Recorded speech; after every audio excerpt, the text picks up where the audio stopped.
غزوہ ذات الرقاع اور غزوہ دومت الجندل، ساتھ ہی ساتھ غزوہ بنی مستلق کے تعلق سے جانا تھا کہ قبیلہ انما اور ثعلبہ نے جب مدینے پر چڑھائی کی تو غزوہ ذات الرقاع پیش آیا۔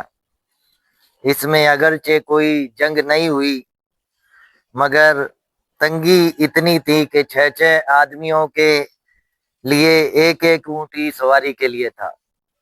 اتنی تنگ دستی میں اور اتنی تنگی کے حالات میں سواری میسر نہ ہونے کے باوجود بھی صحابہ کرام رضوان اللہ تعالی علیہ مجمعین حضور علیہ الصلوۃ والسلام کے ساتھ کھڑے رہے۔ اور غزوہ دومت الجندل جیسا کہ جانا کہ مدینہ منورہ اور دمشق کے درمیان ایک قلعے کا نام ہے، یہاں بھی اگرچہ کوئی جنگ نہیں ہوئی مگر حضور علیہ الصلوۃ والسلام 1 مہینے سے زائد عرصے تک مدینہ منورہ سے باہر رہے۔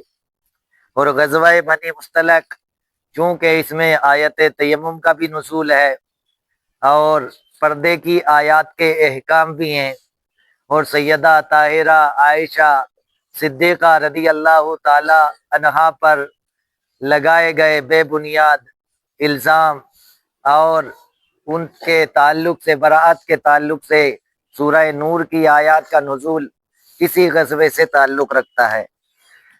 چونکہ یہ سردار قبیلہ خزاعہ کے خاندان کے سردار حارث بن زرار سے تعلق رکھتا ہے۔ 2 شعبان میں سیدہ اور سیدہ ام سلمہ ساتھ میں تھی، اور پھر اس میں ہم لوگوں نے جان لیا تھا کہ 10 کفار مارے گئے، 2000 اونٹ 5000 بکریاں مال غنیمت کے طور پر میسر ہوئے تھے۔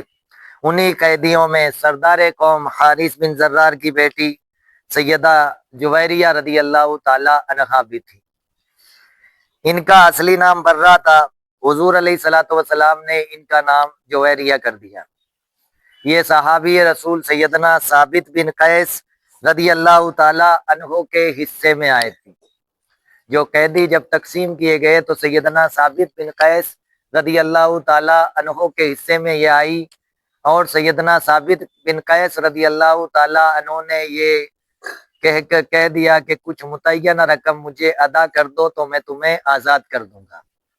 یہ حضور علیہ الصلوۃ والسلام کی بارگاہ میں آئی، عرض گزار ہوئی کہ یا رسول اللہ صلی اللہ علیہ وسلم، میں مسلمان ہو چکی ہوں اور ثابت بن قیس نے مجھے کچھ رقم متعین کر کے کہا ہے کہ اتنی رقم لا کر کے مجھے دے دو تو میں تمہیں آزاد کر دوں۔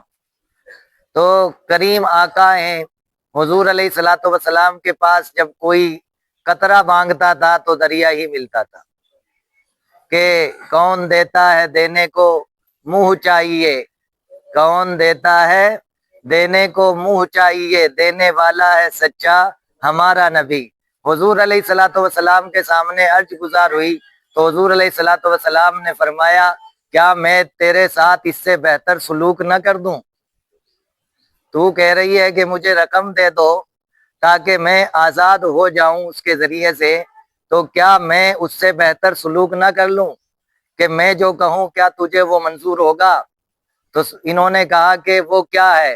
کہا میں چاہتا ہوں کہ پوری رقم تمہاری آزادی کی ادا کر دوں اور پھر تمہیں خرید کر آزاد کر دوں اور تم سے نکاح کر لوں، کیا تمہیں یہ منظور ہے؟ تاکہ تمہارا خاندانی وقار برقرار رہے کہ ایک سردار کی بیٹی ہو تو اس اعتبار سے تمہارا وقار جو رہا ہے وہ قائم رہے۔ تو انہوں نے منظور کر لیا۔ حضور علیہ الصلوۃ والسلام نے سیدنا ثابت بن قیس رضی اللہ تعالی عنہ کو ان کی آزادی کی پوری رقم دی اور ان کو آزاد کر کے اپنے نکاح میں لیا۔ مجاہدین کا جذبہ دیکھیے، ان کا عشق دیکھیے کہ جب انہوں نے سنا کہ قبیلہ بنی مستلق سے حضور علیہ الصلوۃ والسلام ان کے سردار کی بیٹی سے نکاح فرما چکے ہیں تو جتنے قیدی اور جتنے باندیاں اور جتنے غلام تھے سب کو آزاد کر دیا، یہ کہتے ہوئے کہ جس خاندان سے حضور علیہ الصلوۃ والسلام کے نکاح میں بیٹی آ جائے تو اس خاندان کے لوگوں کو غلام نہیں بنایا جا سکتا۔ سیدہ عائشہ صدیقہ رضی اللہ تعالی عنہا فرماتی ہیں کہ سیدہ جویریہ رضی اللہ تعالی عنہا کے نکاح کی برکت تھی کہ ان کے خاندان کے سب قیدی ان کے نکاح کی برکت سے رہائی پا گئے۔ اور پھر سیدہ طاہرہ عائشہ صدیقہ رضی اللہ تعالی عنہا کا قصہ افک بھی ہے، تہمت کا جو الزام لگا، اس کے تعلق سے وضاحت انشاءاللہ کل کی جائے گی۔ اللہ تعالی ہمیں ان باتوں پر عمل کرنے اور مزید معلومات حاصل کرنے کی توفیق عطا فرمائے۔ استغفر اللہ ربی من کل ذنب واتوب الیہ، اشہد ان لا الہ الا اللہ وحدہ لا شریک لہ واشہد ان سیدنا مولانا محمدًا عبدہ